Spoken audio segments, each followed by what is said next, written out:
दोस्तों, जो हमारा चैनल बियॉन्ड बुक्स है, जिसके ऊपर अब ये रात का समय हो गया है, लगभग 11 बज गए होंगे। इस पर हम कुछ इस प्रकार के किस्से और इस प्रकार की कहानियाँ आपके लिए लेकर आते हैं, जिनका कोई आंसर नहीं हमें मिल पाया आज तक, या ऐसा कैसे कर दिया किसी ने, हमें समझ नहीं आ पाया। इसी प्रकार का आज का ये इंसिडेंट है दोस्तों। देखिए, मुझे पता नहीं कि इस इंसिडेंट के बारे में कितने लोग जानते हैं, पर इतना ज़रूर पता है कि बहुत कम लोग होंगे जो इस इंसिडेंट के बारे में जानते होंगे, और अगर जानते होंगे भी तो कितना जानते होंगे इसके बारे में कहना बेहद मुश्किल है। लेकिन हमारा चैनल, ये जो बियॉन्ड बुक्स है, ये इस इंसिडेंट के पीछे की हर डिटेल आपको बताने वाला है, और साथ ही एक ऐसी तस्वीर दिखाने वाला है जिस तस्वीर को इस प्लेटफॉर्म पर मैं नहीं दिखा पाऊंगा। और आप जानते हैं कि मैं सोशल नेटवर्क्स पे कहाँ-कहाँ पर कनेक्टेड हूँ, वहाँ पर इस तस्वीर को डाल दिया जाएगा। क्योंकि मैं ब्लर करके इस तस्वीर को दिखाऊँ तो ब्लर करके आपको वैसे भी नज़र नहीं आएगा कुछ, और बिना ब्लर करे मैं डाल नहीं पाऊँगा। इसलिए बिना ब्लर करे हुए जो तस्वीर है, जो असली तस्वीर है, उस तस्वीर को आपको दिखाया जाएगा, और आप सिवियरिटी समझ पाएँगे कि क्या हुआ था। कहानी बड़ी पुरानी है दोस्तों। ख़ैर, इतनी भी पुरानी नहीं, 2015 की बात है। दोस्तों, मैंने अक्सर कई बार एक चीज़ का ज़िक्र किया है कि इंसान चाहे तो क्या नहीं कर सकता। इंसान के अंदर इतनी पावर है, उसका दिमाग इतना ज़्यादा पावरफुल है, जो उसकी बॉडी को इस प्रकार से ट्रेन कर सकता है कि वो किसी से भी लड़ सकता है, कुछ भी कर सकता है। एक गाँव है, राजाजी टाइगर रिज़र्व, और जो आपका जिम कॉर्बेट का जंगल है, इस इन दोनों के बीच में एक गाँव पड़ता है भरपूर नाम से, या भारापुर भी इसे कह सकते हैं, कह देते हैं। यहाँ पर एक सरदार जी रहते थे। दोस्तों, वैसे मैं सरदार कम्युनिटी का काफ़ी ज़्यादा रिगार्ड करता हूँ, क्योंकि जो मोस्टली सच्चे धर्म के पथ पर चलने वाले सरदार लोग होते हैं, जो सिख कम्युनिटी के लोग होते हैं, जो गुरु ग्रंथ साहब जी को मानते हैं, दिल से धारते हैं, वो किसी का बुरा नहीं करते, लोगों की मदद करते हैं। रात के समय कभी भी आप, ऐसे गुरुद्वारे बने हुए हैं जहाँ पर कभी भी आप जाकर प्रसाद खा सकते हैं, लंगर खा सकते हैं। कोई इंसान भूखे पेट नहीं सोता उन एरियाज़ में। इसलिए एक स्पेशल रिगार्ड है सिख कम्युनिटी के लिए मेरा, और मैं सैल्यूट करता हूँ उनको। लेकिन सिर्फ उन्हीं लोगों को, उन्हीं सिख कम्युनिटी के लोगों को जो सच में अपने धर्म को सही तरीके से मानते हैं। देखिए, क्योंकि गलत चीज़ें भी हर जगह होती हैं, तो मैं उनकी बातें नहीं करना चाहता। खैर, अब इस भरपूर गांव के अंदर एक सिंह साहब रहा करते थे। ये कहानी बड़ी ही दिलचस्प, बड़ी ही इंटरेस्टिंग, एक अलग ही लेवल का ये किस्सा है जो हमारे हिंदुस्तान के अंदर हुआ। बेसिकली किसान थे। इनको इनके सरनेम सिंह से ही जाना जाता था। कोई इनसे मिलने आता तो सिंह से मिलना है, सिंह कहाँ पर है, सिंह क्या कर रहा है, इस प्रकार की बातें हुआ करती थी। अब आपने बड़े फेमस गाने सुने होंगे, सिंह इज किंग, इस प्रकार की चीज़ें सुनी होंगी। ये कहीं ना कहीं से तो आई ही है ना दोस्तों। और एक किस्सा हमने बहुत पहले किया था, जिनमें जो एक बड़े ही फेमस थे नलुआ जी, उन्होंने एक बाघ को बिना किसी हथियार के ही मार डाला था। इस किस्से को भी हमने बहुत पहले कवर किया था।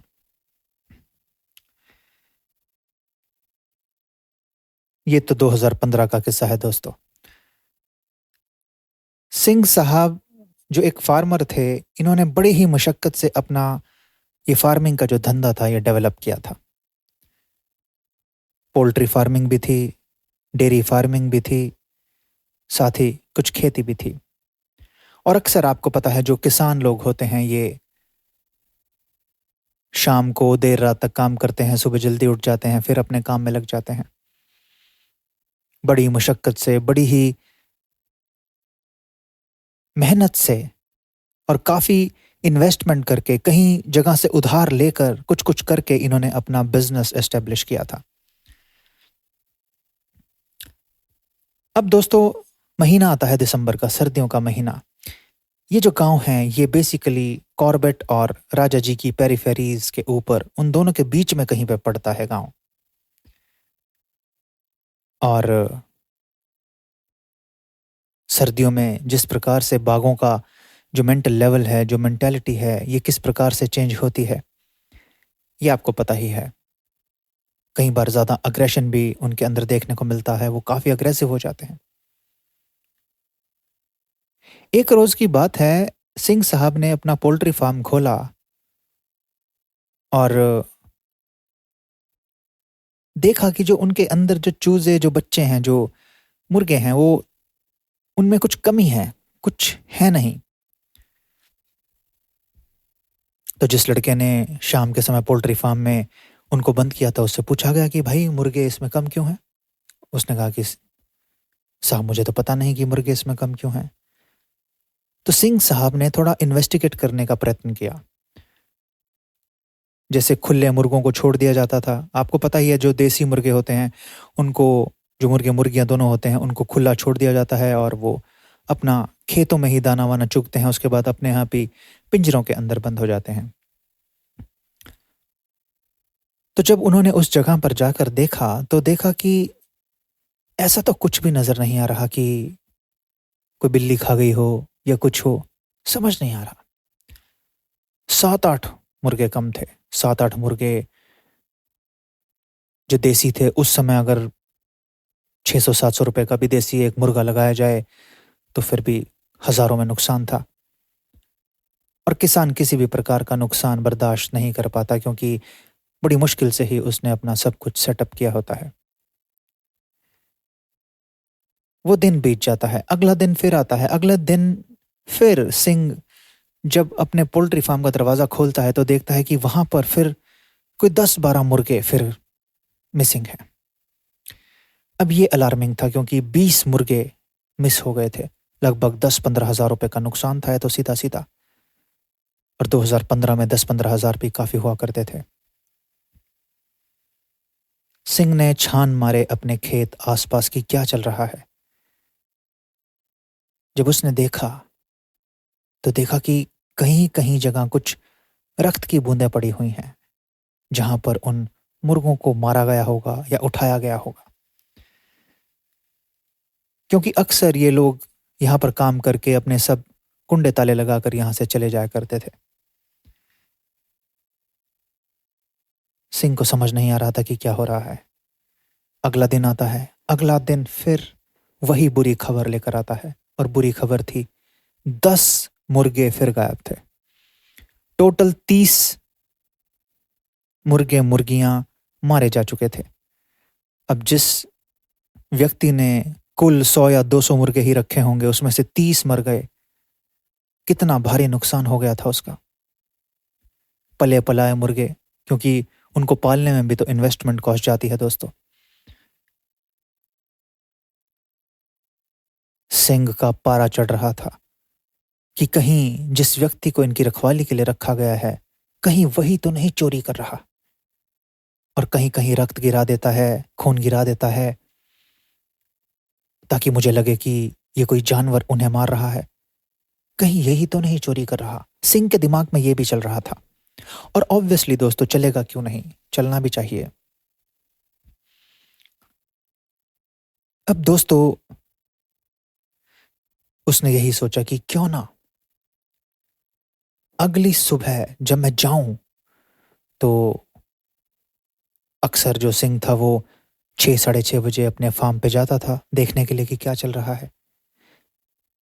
उस रोज शाम को उसने सोचा कि मैं लगभग 4 बजे के करीब जाऊंगा और देखूंगा कि कोई व्यक्ति या वही व्यक्ति जिसको यहाँ पर काम के लिए रखा हुआ था वही तो नहीं चोरी कर रहा, क्योंकि जिस व्यक्ति को काम पर रखा हुआ था वो भी सुबह लगभग 5 बजे के करीब आता था।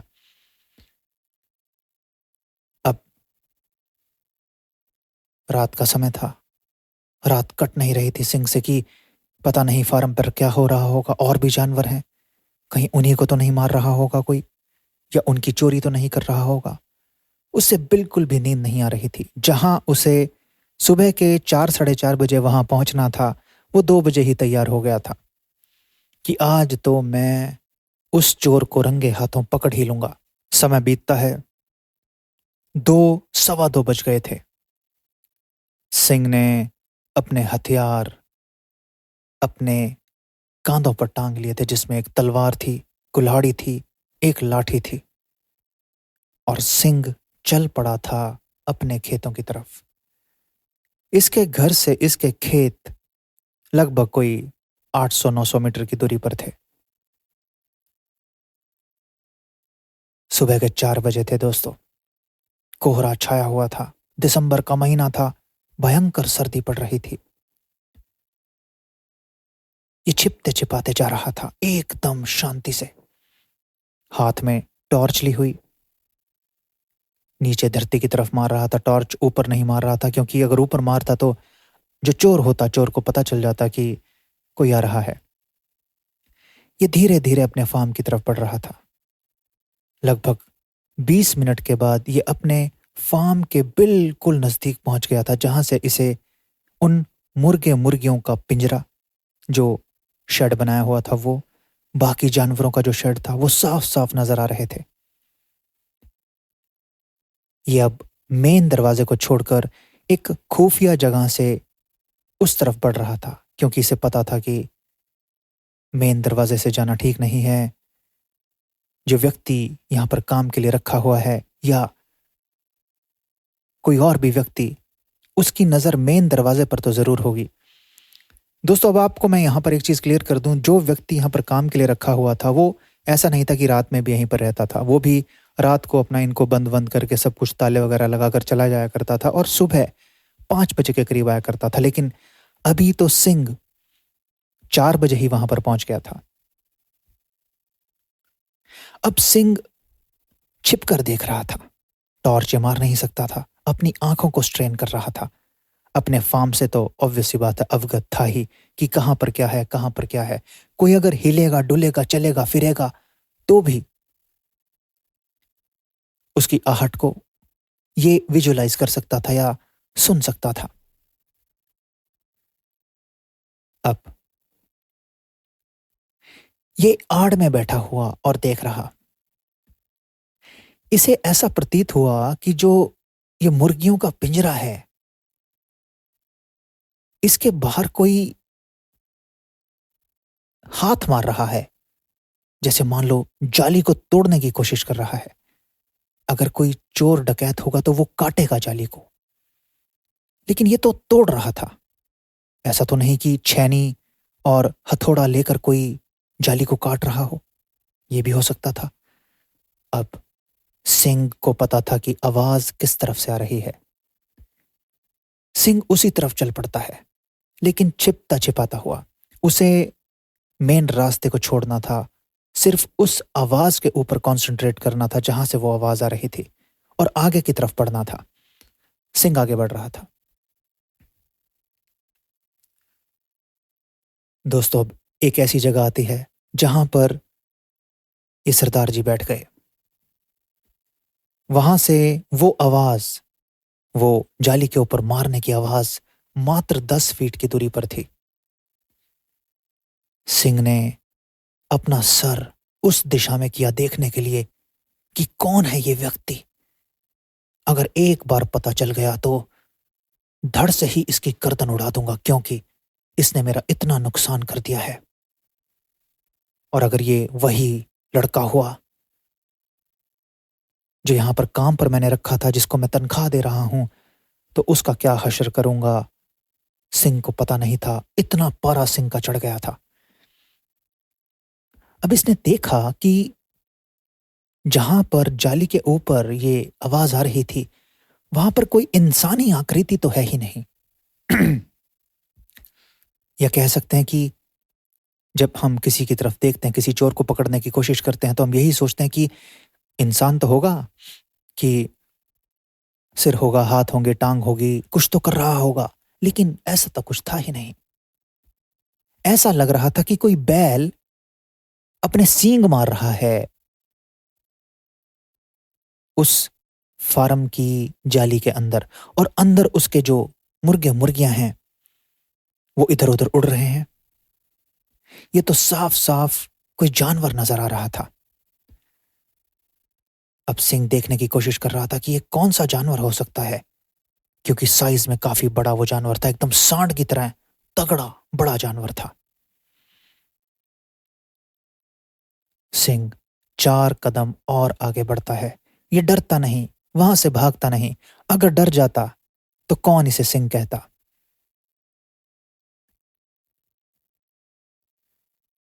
सिंह ने 4 कदम आगे बढ़ाए, और जब देखा तो सिंह की आंखें फटी की फटी रह गई थी। दोस्तों, ये कोई छलावा, भूत प्रेत, इंसान या कोई सांड भैंस नहीं, बल्कि ये तो एक बहुत बड़ी आकृति वाला, बहुत बड़े शरीर वाला, बहुत बड़ी काया वाला टाइगर था, जो पंजे मार रहा था और अपने दांतों से उस जाली को फाड़ने की कोशिश कर रहा था। लेकिन उसके दांत इतने बड़े थे कि उस 1-1 इंच की जाली के अंदर दांत घुस नहीं रहे थे। उसका जबड़ा उसे पकड़ नहीं पा रहा था। वो मुर्गा जाली होती है, आपने देखी होगी, छोटे छोटे डब्बे होते हैं। 1 इंच तो मैंने ज्यादा बोल दिया, वो तो पौना या फिर आधे इंच की उसमें डब्बी होती है। इतनी इतनी डब्बियां स्क्वायर स्क्वायर बनी होती हैं।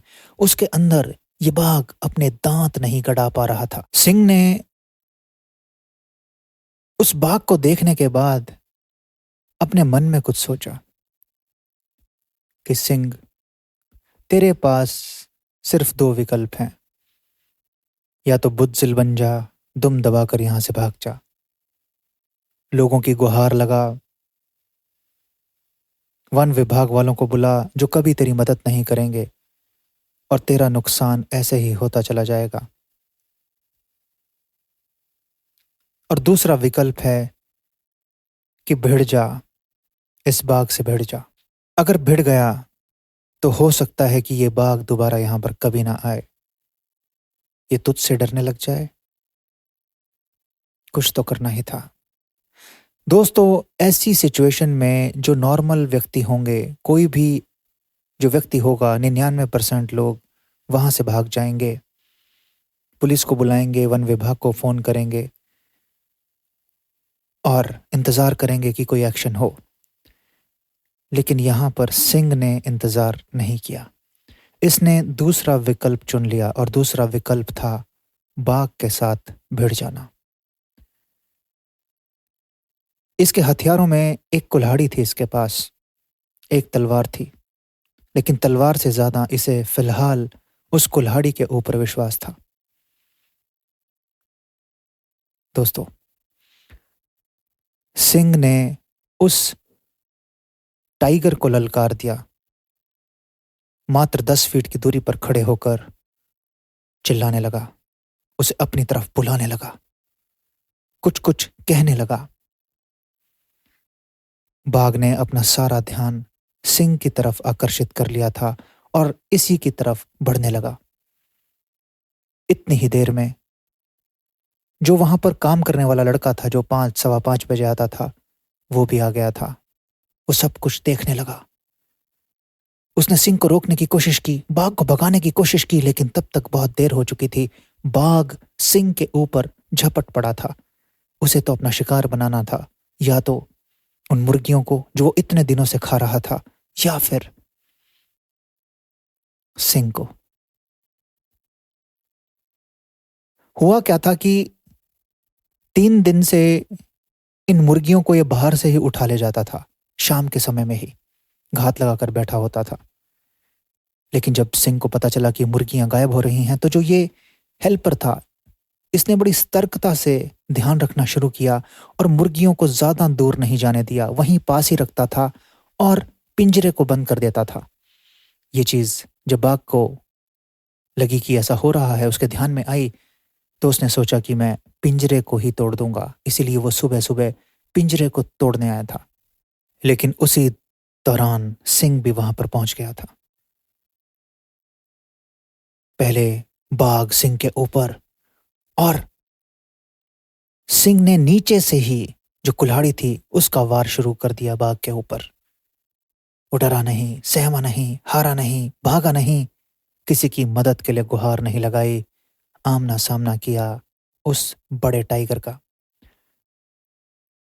दोस्तों, जो चश्मदीद गवाह था, उसने बताया कि लगभग आधे घंटे तक सिंह साहब में और उस टाइगर में ये युद्ध छिड़ा, ये युद्ध हुआ। ये युद्ध ही था दोस्तों, जीने का और मरने का। इसमें कोई हार जीत नहीं, बल्कि जीवन और मृत्यु दांव पर लगी थी। आधे घंटे के बाद सिंह का जो नुकसान हुआ वो मैं बताता हूं। सिंह की एक टांग बिल्कुल खत्म हो गई थी, एक बाजू बिल्कुल खत्म हो गई थी, और उसका सर काफी भयंकर तरीके से इंजर्ड हो गया था। और मैं अगर टाइगर का नुकसान बताऊं तो टाइगर मर चुका था। सिंह ने, या कहें सिंह इज किंग ने, या सिंह साहब ने उस टाइगर को मार डाला था, जो टाइगर इतने दिनों से सिंह का नुकसान कर रहा था, और आखिर में उसी के ऊपर झपट गया था उसको मारने के लिए।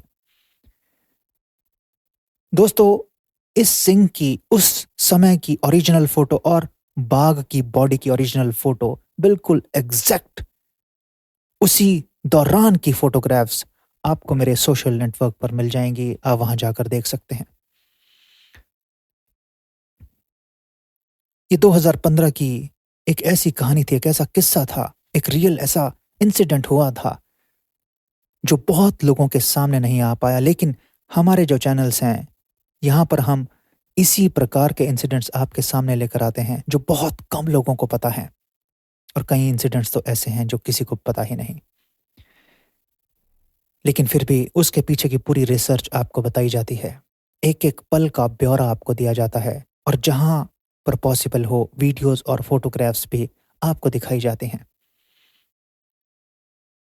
दोस्तों, बियॉन्ड बुक्स पर इस इंसिडेंट का आने का कारण ही यही था कि इस इंसिडेंट में सिंह ने वो कार्य कर दिया था जो क्यों किया, कैसे किया, इतनी दिलेरी कैसे आई, उसको एक्सप्लेन करना बेहद मुश्किल है। इकलौते इंसान का एक टाइगर के साथ भिड़ जाना एक बहुत बड़ी बात है, और उसे जान से मार देना, और उस युद्ध में अपनी एक टांग और अपनी एक बाजू को बिल्कुल खो देना, ये अद्भुत बात है, ये साधारण बात नहीं है, अनएक्सप्लेनेबल ये बात है दोस्तों। दोस्तों, उम्मीद है आप अपने चैनल्स को बहुत प्यार देंगे, ऐसे ही प्यार करते रहेंगे। आपकी रात शुभ हो। गुड नाइट, शब्बा खैर एंड शुभ रात्रि।